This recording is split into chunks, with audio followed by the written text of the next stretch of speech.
Budget സമ്മേളനത്തിന്റെ മുന്നോടിയായി വ്യാഴാഴ്ച സർവകക്ഷി യോഗം വിളിച്ച കേന്ദ്ര സർക്കാർ. ശനിയാഴ്ചയാണ് മൂന്നാം എൻഡിഎ സർക്കാരിന്റെ രണ്ടാമത്തെ സമ്പൂർണ്ണ ബജറ്റ്.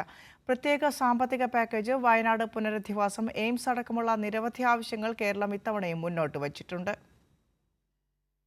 2025-26 സാമ്പത്തിക വർഷത്തിലേക്കുള്ള സമ്പൂർണ്ണ ബജറ്റാണ് ഫെബ്രുവരി 1 കേന്ദ്ര ധനമന്ത്രി നിർമ്മലാ സീതാരാമൻ ലോക്സഭയിൽ അവതരിപ്പിക്കുക.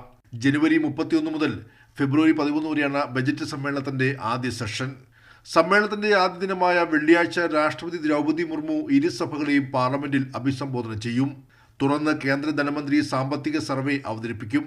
ഫെബ്രുവരി 3-4 തീയതികളിലാണ് ചർച്ച. 6 ചർച്ചകൾക്ക് മറുപടി നൽകും. മാർച്ച് 10 മുതൽ ഏപ്രിൽ 4 വരെയാണ് രണ്ടാം സെഷൻ. ബജറ്റ് സമ്മേളനത്തിന്റെ സുഗമമായ നടത്തിപ്പിനായി സഹകരണം തേടി പാർലമെന്ററി കാര്യമന്ത്രി കിരൺ റിജിജു വ്യാഴാഴ്ച സർവകക്ഷി യോഗം വിളിച്ചിട്ടുണ്ട്. ബജറ്റിൽ എയിംസ് അടക്കം നിരവധി ആവശ്യങ്ങൾ ഇത്തവണയും കേരളം മുന്നോട്ട് വച്ചിട്ടുണ്ട്. കേരളത്തിന് 24,000 കോടിയുടെ പ്രത്യേക സാമ്പത്തിക പാക്കേജും വയനാട് പുനരധിവാസത്തിന് 2,000 കോടിയുടെ പ്രത്യേക ധനസഹായവും ബജറ്റിൽ പ്രഖ്യാപിക്കണമെന്ന് കേരളം ആവശ്യപ്പെട്ടു കഴിഞ്ഞു. വിഴിഞ്ഞം തുറമുഖത്തിന്റെ വികസനത്തിനായി 5,000 കോടി, തുറമുഖത്തേക്കുള്ള റെയിൽപാത, വ്യവസായ ഇടനാഴി അടക്കം സംസ്ഥാനത്തിന്റെ പ്രതീക്ഷകളാണ്.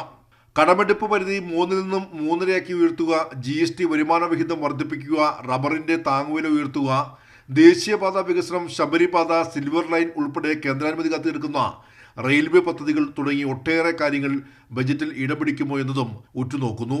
കേരളത്തിന്റെ ചിരകാല ആവശ്യമായ എയിംസ് ഇത്തവണയെങ്കിലും ബജറ്റിൽ ഉണ്ടാകുമോ എന്നതും ശ്രദ്ധേയമാണ്. വലിയ സാമ്പത്തിക പ്രതിസന്ധിയിൽ രാജ്യം മുന്നോട്ട് പോകുമ്പോൾ നികുതി ഘടനയിലടക്കം മാറ്റമുണ്ടാകുമോ എന്നതും നിർണായകമാണ്. കൈരളി ന്യൂസ്, ദില്ലി.